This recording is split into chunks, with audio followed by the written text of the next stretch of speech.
Welcome into Seattle Seahawks Today. I am Tom Downey here with a training camp preview for you guys, with camp just around the corner, some players to watch, some roster battles, some Russell Wilson offense conversation, and of course, some Jamal Adams talk, and that's where we begin.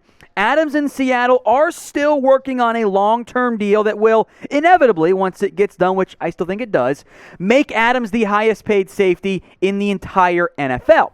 The question mark, though, is, okay, is he going to report? Now, my suspicion is yes. Jamal Adams will be there at training camp for Seattle. The way the new NFL CBA works is this. There are mandatory fines of $50,000 per day if he skips camp. That adds up really fast. And with the new CBA, players can't waive or teams can't waive or excuse them anymore. So my suspicion here, as Adams waits for a new deal, and, oh, by the way, still recovers from his offseason surgeries, is that Adams holds in. He reports to camp, but he isn't out there practicing due to injury or recovery along those lines, and both parties say, it's okay, we'll find a way to get this done. The real question right now is not, does Adams get more than Justin Simmons, the current highest paid safety in the NFL? It's a matter of how much more does Jamal Adams get. We know the safety market with Adams, Jesse Bates, next year maybe Marcus May, Marcus Williams, Derwin James, Minkah Fitzpatrick, Tyrann Mathieu himself.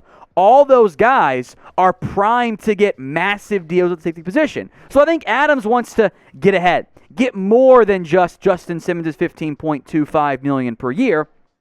And by the way, is probably at least asking to be the highest paid player on the Seahawks defense. That would be more than Bobby Wagner's $18 million per year. Maybe he tries to match it. I think in the end, Seattle does not want to pay Adams $18 million, but they give up so much to get him that Adams has a lot of the leverage there in the end. So maybe it's just under $18 million, maybe it's $17 million per year. I bet this deal gets done probably not before camp, but probably before the start of the NFL season. So make your predictions. You already heard mine. It's a yes. Will Adams report to training camp, or will he, I'd argue surprisingly, hold out? Get your votes in. Y for yes, he will, N for no, he won't. Let's hit Russell Wilson now here. There was a lot of drama, I should say, around Russ this offseason. I think in the end, Wilson got most of the things he wanted. A coordinator that I think he liked, Shane Waldron, the new offensive coordinator, offensive line help, a new receiver in Dwayne Eskridge, and Seattle also explored adding D.D. Westbrook, which I was a bit curious and even surprised by, made curious by, I should say.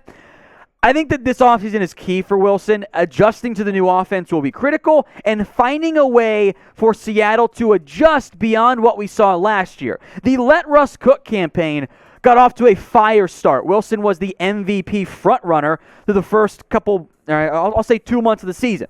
Great completion percentage, tons of yards, a blistering 26-6 TD interception ratio, 9.38 adjusted yards per attempt. That's MVP stuff. Down the stretch, last 2 months of the year or so, not nearly as good. So I got faith in Russ, but I want to see how that offense is adapting and adjusting to a new play caller. At long last, folks, camp is finally here. So what is your excitement level right now for training camp? Rate it for me on a scale of 1 to 10. We're a show for the people, so if you get the ad break here on YouTube, get your votes in at the pinned comment of today's video. The number one roster battle, camp battle, position battle for me is cornerback. Now, I think DJ Reed, we'll start with him, right? And we ignore a bunch of the backup guys like, John Miller and Brian Mills, etc. DJ Reed will be a starter. He was even though I love the pickup, and you can go back and watch the film if you want, when they added him, I was surprised pleasantly by how good DJ Reed was. I thought he could be a nice, number 3. Right now, I think he's the number 1. I'd rather him be a number 2. So the question mark for me is, can Ahkello Witherspoon, or other guys we'll get to in a second, emerge as a reliable starting cornerback option? Witherspoon fits the mold more of what we have historically seen in Seattle corners, a mold that they have gotten away from recently, which I think is a big deal. Witherspoon, I think, earns a starting job, but he's got competition. Trey Flowers, the returning player for Seattle on the roster, he is going to have a shot too. Now, I've made my thoughts clear on Flowers, But at minimum, if he's your fourth or fifth corner, it's actually not that bad. He certainly has plenty of experience. He's not the only player technically back with Seattle fighting for a role and, frankly, a roster spot. I think all of these guys are about to discuss are not guaranteed anything. Demarius Randall was, a cornerback at Arizona State, moves to safety, then back to corner, then back to safety, and now back at corner for Seattle. Snip, snap, snip, snap. Barely played last year. He's in a fight for a roster spot, just like Pierre Desir. Now, 8 pass breakups, 3 interceptions, all very intriguing. He got beat plenty, though, last year for both the Ravens and the New York Jets. I would lean Desir over Randall, but that's not set in stone by any stretch of the imagination. Then there's Trey Brown, who I do think will make the roster, but is it as a potential cornerback 4, maybe even cornerback 2 or 3, or is he more of a redshirt guy? He's built like DJ Reed, but he's going to play on the outside for Seattle. Maybe he's a potential long-term replacement for Reed, who's entering the last year of his contract. But if Brown can impress, imagine Seattle starting a bunch of corners under 6 foot. Who would have thought that even just 1 year ago? Now we're going to look at the whole nickel corner spot in just a second. But first, if you guys want more Seahawks camp coverage, hit that big red button and subscribe right now. We are free here at Seattle Seahawks Today, so what are you waiting for? Hit that big red button and join us. The nickel corner spot, a 2-man race. I don't think Trey Brown really fights at that position. Ugo Amadi, who played the most last year, but did not win the job to start. That was Marquise Blair, who has been unable to make an impact consistently in his first 2 years. Didn't play much in year 1, unfortunately, got hurt in year 2. But I am of the belief that, you know what? This is going to be Marquise Blair's job. But what do you guys think? Pick a nickel corner for me. Type in A for Ugo Amadi or type in B for Marquise Blair. This corner position overall is a fascinating one to watch this upcoming season for Seattle. Let's go now to a player to watch, Darrell Taylor. And as you guys know, he missed all of his first season coming off of injury, was a disappointment in Seattle in year 1, and is now playing a slightly modified position.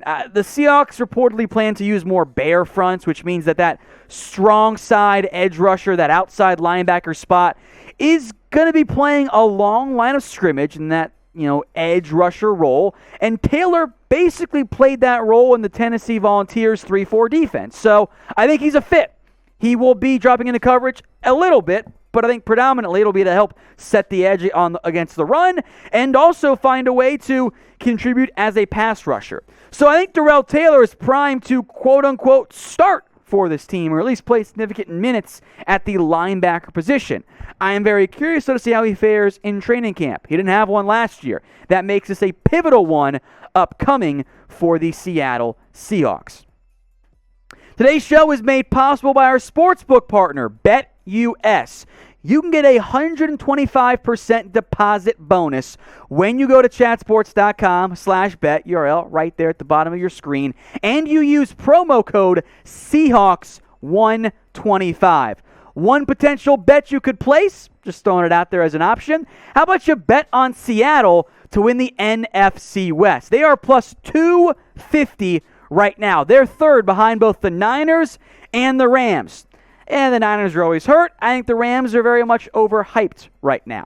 So if you put down $100, you'll get that 125% deposit bonus. You risk $20 on Seattle to win. If they do win, you get $50 back. And of course, you also get your initial $20 as well. So those are the betting odds, the risk-win reward here. $20 down, $50 to win. That's pretty good odds before the year begins on Seattle. I feel pretty confident in them. So why not? If you want to make some money betting on Seattle this year, do it with our sportsbook partner, BetUS. Link right there, bottom of your screen, chatsports.com/bet. The promo code as well, Seahawks125. Get that 125% deposit bonus.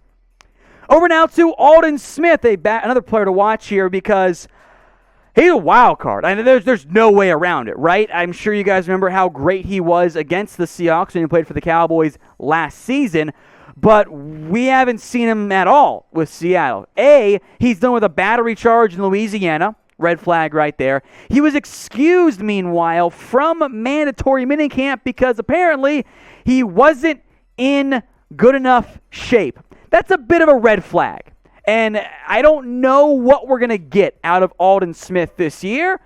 And I don't know if we're going to get Darrell Taylor either. Both of these guys, we haven't actually really seen play in Seattle. Yeah, Taylor got some minicamp reps, but he missed all of his first season.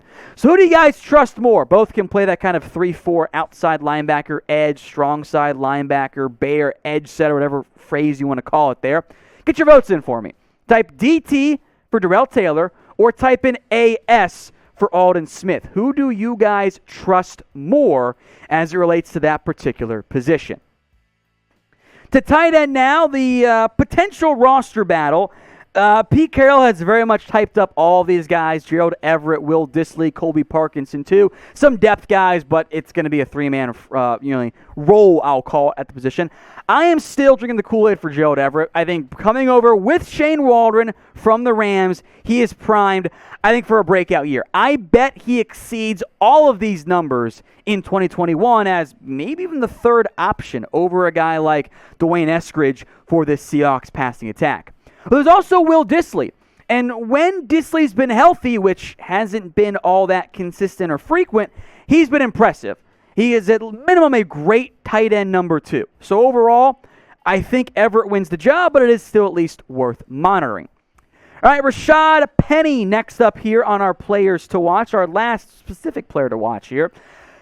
I am curious what happens with Penny, because he has never lived up to expectations, which, of course, sucks for Penny and for Seattle. It's now or never for the former first-round pick. He missed most of last year due to injury, barely made an impact, but has shown flashes before. It was supposed to be the breakout year before the injury in 2020. That, of course, did not occur. He's been explosive at points, 5.1 yards per carry. He's really good, especially for a big enough sample size of over 160 carries. However, Seattle's made some moves at running back. They have DJ Dallas, Travis Homer, Alex Collins. I doubt they carry all 5. And most intriguingly, that's a word, right? They explored adding Giovanni Bernard, which indicates to me they're not sold, especially at that third down back position. That could spell issues for Penny, Homer, and or Collins in terms of making the 53-man roster. You could save a good amount of money if you were to trade away Rashaad Penny, which matters with, Dwayne Brown, Quandre Diggs, Jamal Adams, all at least wanting new deals. So what would you guys do with Rashaad Penny? Get your votes in for me. Type in K for keep, C for cut, or T for trade. My last roster battle to watch here, the defensive tackle rotation, the roles and situations used. Right now, Poona Ford, DT number 1. That leaves L.J. Collier, Al Woods, maybe Brian Monet as a backup run stopper, same with Cedric Lattimore, Rasheem Green, and I think Robert Nkemdiche as the other names to monitor here. Ford and Monet, look, Ford's DT1, Monet's a backup run stopper. I want to talk about Collier, Green, Woods, and Nkemdiche. Starting with Collier, who drafted as a defensive end. I hope and I want to see Collier play more than just a third of his of his snaps at defense tackle. I think he could be a really good 3 technique for Seattle, especially on passing downs. You can keep Ford there at nose tackle in those passing situations. They also brought in Al Woods, who older player, but a run stopper. Listed at 6'4", 330 pounds, did not play last season. Was surprised how much money he got from Seattle. But as long as he beats out Brian Monet, he's probably the other top run stopper on this defensive line alongside Poona Ford. Competing with L.J. Collier, a similar player, Rasheem Green. Both guys fit that, they can kind of be base defensive ends, kick inside on passing down to defensive tackle. But in this defensive scheme, I kind of want to see Green and Collier be full-time DTs. Green's injuries last year and being banged up helped unlock Collier's growth in terms of his play. But now Green's healthy. I think they're kind of competing for the same roles and snaps in 2021. And finally, the wild card, Robert Nkemdiche. Former first-round pick, the talent is there. The production has not been. So what will it be for Nkemdiche? This is probably his last shot, but if he hits, if he's able to become the talent that has been in there or maximize the talent, that could be a nice surprise for Seattle this season.